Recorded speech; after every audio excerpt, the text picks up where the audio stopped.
Salut, c'est Hugo, j'espère que vous allez bien. Comme chaque jour, du lundi au vendredi, on est parti pour un nouveau résumé de l'actualité en moins de 10 minutes. Un résumé d'ailleurs que vous êtes de plus en plus nombreux à suivre, donc merci beaucoup vraiment pour votre confiance. Bienvenue à tous ceux qui s'abonnent ces derniers jours à la chaîne.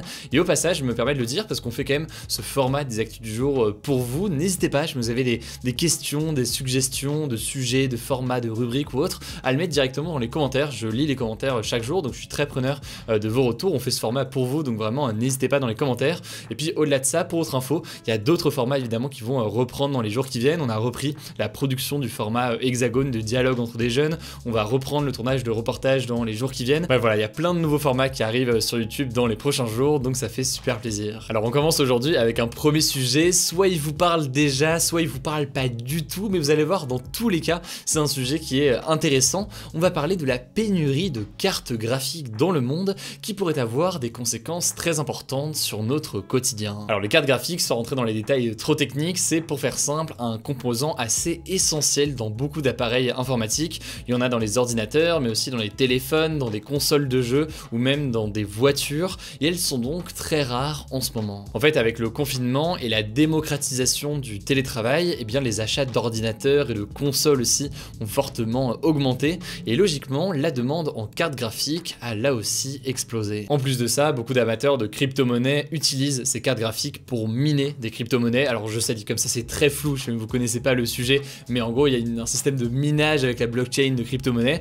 Là aussi ça demande des cartes graphiques et des besoins, des ressources très importantes en matière de cartes graphiques. Bref, tout ça pour dire que dans le contexte actuel, il y a beaucoup de besoins en matière de cartes graphiques, et encore on n'a pas parlé de la médecine, et malheureusement eh bien la production ne suit pas. En fait, certaines cartes graphiques utilisent des puces électroniques qui sont très spécifiques, et il y a seulement quelques usines dans le monde qui sont capables de les produire. Le problème, c'est que à cause de la crise du coronavirus, la production de ces puces a ralenti parce qu'il y avait moins de composants, et donc ça a ralenti toute cette production de cartes graphiques. Mais alors, quelles sont les conséquences exactes de cette pénurie sur notre quotidien? Eh bien, il y a un certain nombre de produits qui, ces derniers mois, sont peu disponibles, voire pas disponibles. Par exemple, acheter une carte graphique pour monter son PC, c'est quasiment mission impossible en ce moment. Au-delà de ça, la PS5 de Sony ou encore la dernière Xbox de Microsoft sont de plus en plus difficiles à trouver. Et en l'occurrence, je sais de quoi je parle parce que j'ai toujours pas réussi à récupérer une PS5. Et donc, cette pénurie de cartes graphiques pourrait aussi bientôt entraîner des problèmes dans d'autres composants, dans d'autres produits,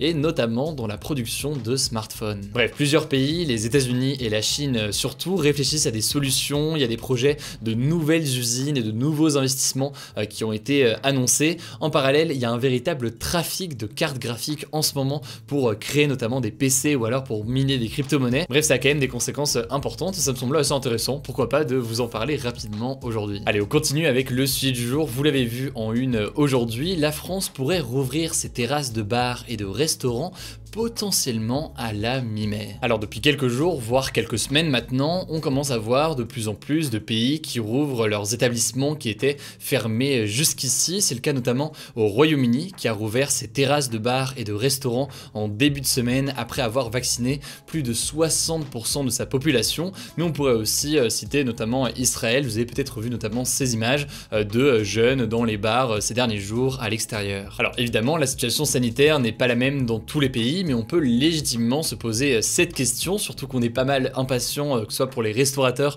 ou alors ceux qui veulent profiter de moments de convivialité dans des bars ou des restaurants. À quelle date tout simplement est prévue cette réouverture? La réalité, c'est que le gouvernement s'est contredit sur le sujet. Le 1er mars 2021 par exemple, le président de la République demandait aux Français de tenir 4 à 6 semaines avant des assouplissements.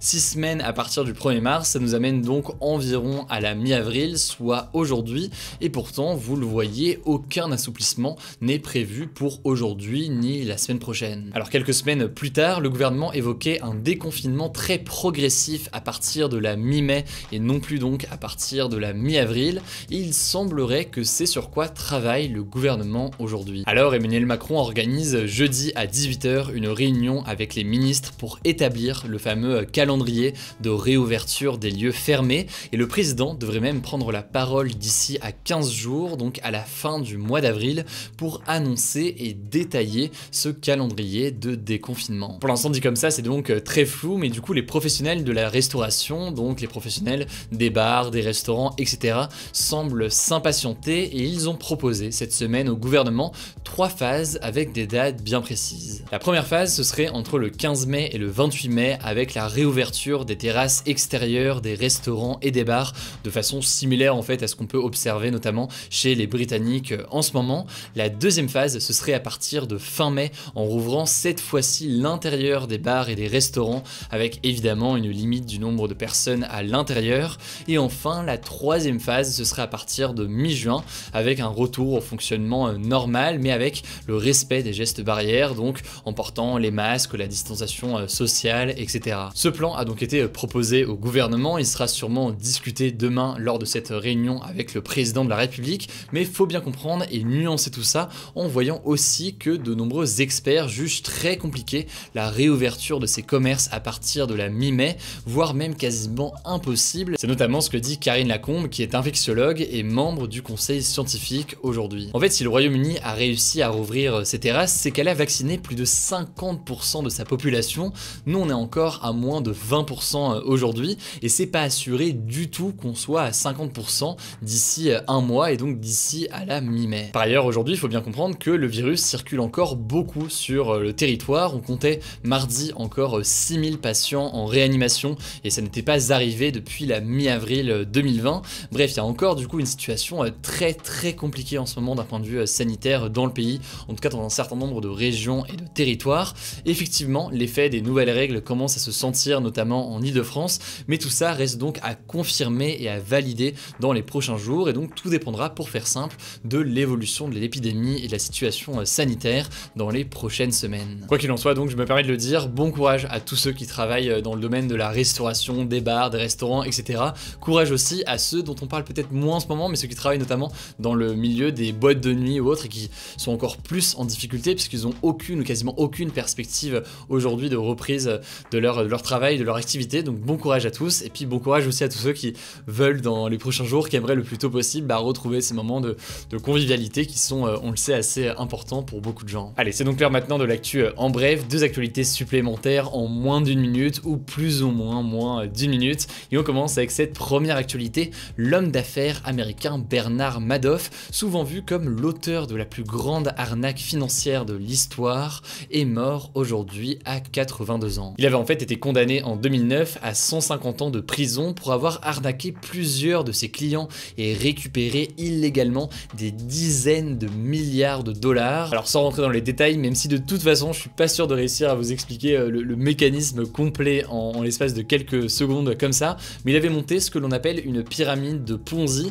qui consiste en gros pour une société à payer les premières arrivées dans la société avec l'argent versé par ceux qui arrivent ensuite et qui payent eux donc pour entrer. Le problème, pour faire très simple, c'est que quand il n'y a plus assez de nouveaux arrivants, eh bien il n'y a plus personne pour rémunérer les personnes anciennes qui sont là depuis plus longtemps, et donc à ce moment-là, eh bien la pyramide s'écroule. Bon, j'ai peut-être déjà fait des explications plus claires dans ma vie, mais donc voilà, pour faire simple, c'est considéré comme une immense arnaque. C'est encore quelque chose qui est utilisé parfois aujourd'hui, et c'est pour ça donc que Bernard Madoff était très connu. Deuxième info dans l'actualité, cette fois-ci elle est beaucoup plus simple à expliquer. La diminution de la pollution de l'air en France lors du premier confinement a permis d'éviter environ 2300 décès selon Santé publique France. En fait, le confinement a mené à une baisse importante du trafic routier. On se rappelle d'ailleurs de ces images de villes françaises totalement vides, et donc les Français ont été moins exposés aux particules fines qui peuvent être présentes dans l'air